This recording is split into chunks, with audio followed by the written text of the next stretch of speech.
down here yesterday, went in the bayless swim, cast out the zigs for the afternoon because it got a little bit bright in the afternoon. Didn't have anything, swapped over to the bottom bait rigs with the 2Es last night, put them out in the trench, probably about middle for diddle. Both of them dropped down nice and deep, nice and soft. Yesterday evening I had a little look out, the water out here, and there was definite flat spots coming up from this water out in front of 10 here. So I moved round on first light. Unfortunately I had a flat tyre, so I nearly killed myself pushing all my gear around. Got set up in here, I've whacked 2 zigs out. I've got one at about 2 foot, I've got another one at 2.5 foot. They're both on size 9 Barbalux, Drennan Barbalux. A nice thin diameter line, 10-pound double strength from Drennan, and that's pretty good for the old zigs. And I've just got like a lead clip arrangement with one's got a 2.5 ounce lead on, one's got a 3 ounce lead on.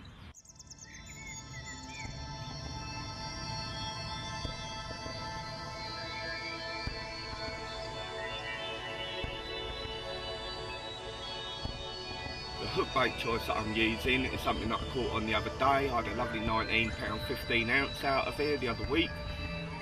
Now, a mate of mine, Jason, he came down here the other day and he was using quite long zigs out of number 4, and he had a nice 20-pounder on that. That was on black foam. Now, I think black foam's a real killer method to use at this time of year. You get the hatches in the spring, you get lots of little bugs on that, like floating up through the water column. Myself and Martin have been talking about this for a good long while, and we finally determined that they know what's what on the bottom, how it behaves, and also they know what's what on the top. But something in the middle water column, the only thing that they can do is take it into their mouths and doink, little look, pricks their mouth, pull in tight to the lead, and you've got a hooked fish.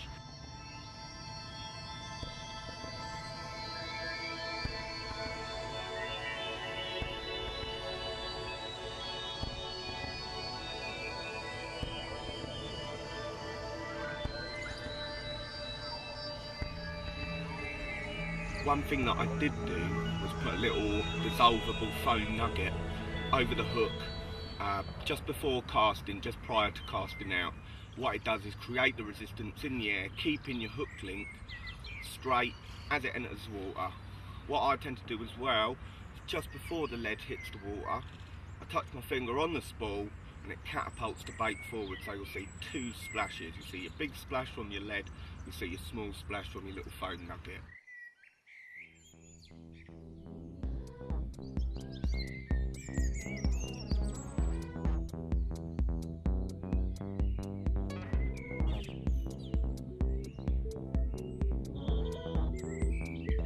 Fine down your presentation, you've got to use like little small hooks like size 9 Barbalux or size 10 Big T or something like that.